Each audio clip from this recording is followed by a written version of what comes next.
झारखंड में चंपई सरकार के मंत्रिमंडल विस्तार के बाद जिस तरह से परिस्थिति बन रही है कि कांग्रेस के जो 8 विधायक हैं, वो नाराज चल रहे हैं और वो दिल्ली चले गए हैं। यानी कि कांग्रेस के प्रदेश अध्यक्ष राजेश ठाकुर सहित कुल 8 विधायक अब दिल्ली चले गए हैं।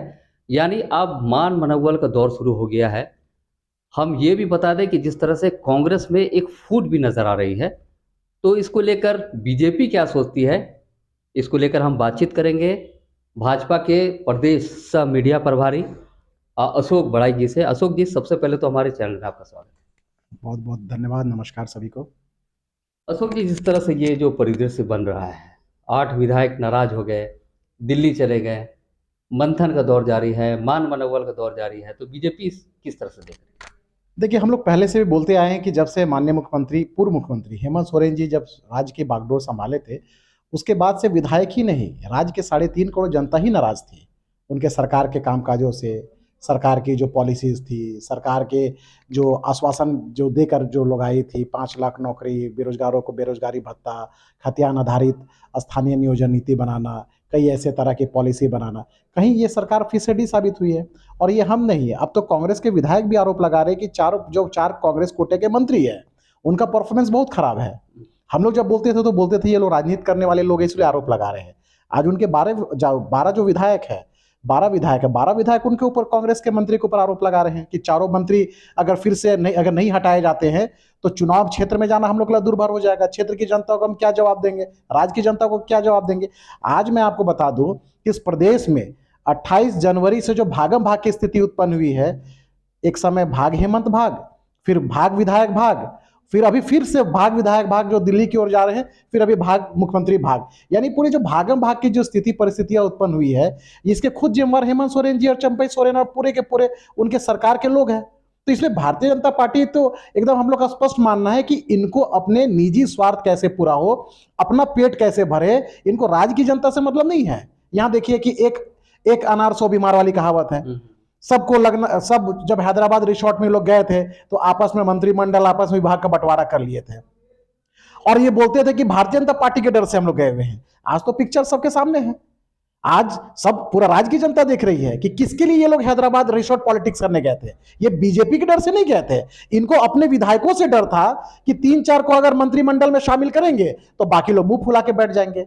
तो इसीलिए हम लोग का भारतीय जनता पार्टी का तो स्पष्ट मानना है कि इन लोग का अंतरकलह आज से नहीं है, शुरू से ही था।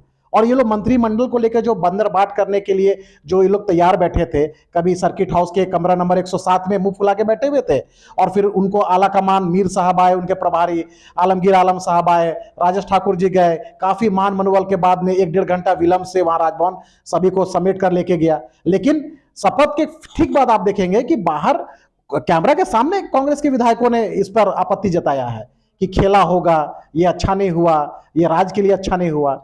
तो इसमें भारतीय जनता पार्टी कहीं से नहीं है, तो कांग्रेस की अंतरकला एकदम राज्य की जनता देख रही है।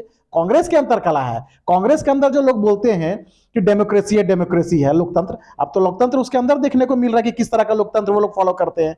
सर्किट हाउस में जब ये लोग थे तो इनको कैद कर दिया गया था, ये कांग्रेस के विधायक बोलते थे कि हम लोग को कैद कर लिया गया, हम लोग को फोन यूज करने नहीं दिया जाता था। फिर इनको हैदराबाद रिसोर्ट में लेकर गए, वहां पर भी इनको कैद कर दिया गया, इनको फोन यूज करने के लिए मना ही था। तो ये लोग जो लोकतंत्र और संविधान और राज्य हित की बात करते हैं, अब तो एकदम पिक्चर क्लियर हो गया है कि इनको राज्य हित से कोई मतलब नहीं है, इनका निजी हित, निजी स्वार्थ कैसे पूरा करे, इसलिए ये लोग भागम भाग और दिल्ली, हैदराबाद और सर्किट हाउस और राष्ट्र होटल घूम रहे हैं।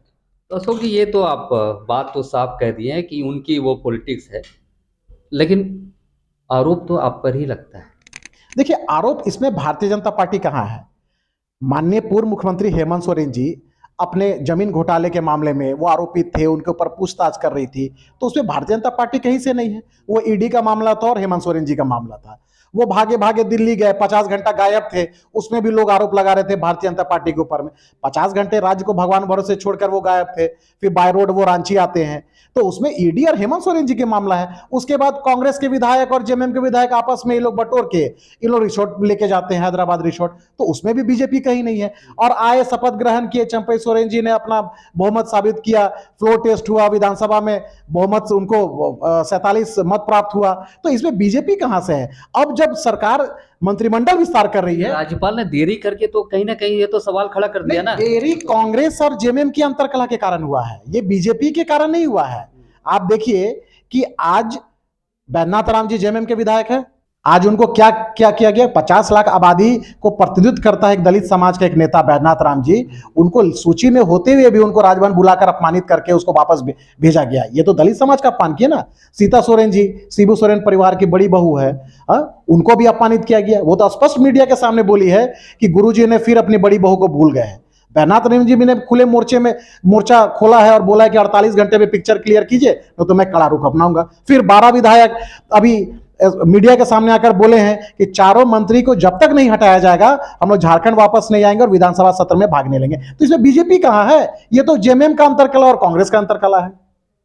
अंतरकलह तो है, ये तो बात सही है। लेकिन ये जो बंधु तिर्की है कांग्रेस के कार्यकारी अध्यक्ष, उन्होंने एक बड़ा आरोप लगाया भाजपा पर कि भू माफिया और भाजपा नेताओं के संरक्षण में जो है कोई ऐसे जमीनों को जो है वो कब्जा करके रखी है और भाजपा खामोश नजर आ रही है। देखिए बंधु तिर्की जी जो इधर आरोप लगा रहे हैं ना, तो थोड़ा उधर भी देख लेना चाहिए कि जो स्टेट स्पॉन्सर जो करप्शन इस राज्य में हो रही है, स्टेट स्पॉन्सर जो करप्शन है, आप देखिए ना। पंकज मिश्रा जी, संथाल परगना को पूरा बर्बाद करने में पंकज मिश्रा जी कौन है? वो झारखंड मुक्ति मोर्चा के केंद्रीय सचिव है, माननीय पूर्व मुख्यमंत्री हेमंत सोरेन जी के विधायक प्रतिनिधि रहे हैं।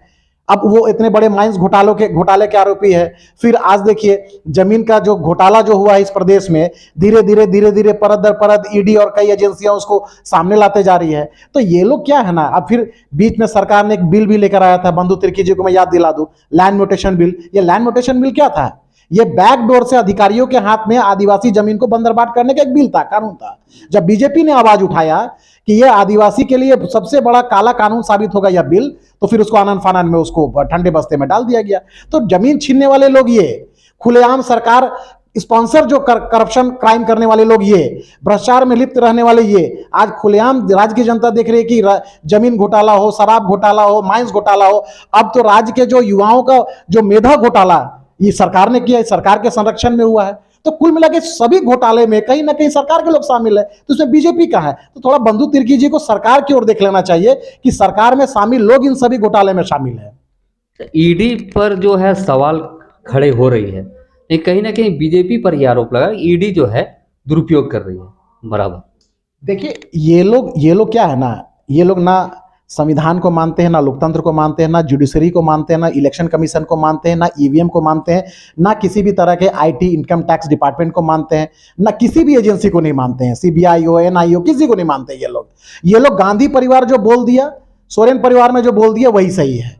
अरे देश में वो एक संवैधानिक संस्था है। आपकी सरकार, कांग्रेस की भी सरकार रही है, कई दलों की सरकार इस देश में रही है 70-75 सालों में, उस समय भी ये संस्थाएं काम करती थी, लेकिन आप लोगों ने उनको पंगु बना के रखा था, पंगु बनाया था। आज जब देश के प्रधानमंत्री का बागडोर जब देश के यशस्वी नेता नरेंद्र मोदी जी ने संभाला और उन्हें लाल किला के प्राचीर से स्पष्ट कहा, ना खाऊंगा ना खाने दूंगा, और देश के संसाधन पे, देश के संपत्ति पे कोई कब्जा मारेगा, ये मुझे या मेरी सरकार को बर्दाश्त नहीं होगा। आज उसी का परिणाम है कि जो भ्रष्टाचारी है, आप देखिए वो जेल के सलाखों पे जा रहे, कोई भी हो। ये तो बात बता दी है, लेकिन भाजपा में क्या भ्रष्ट नेता नहीं है क्या?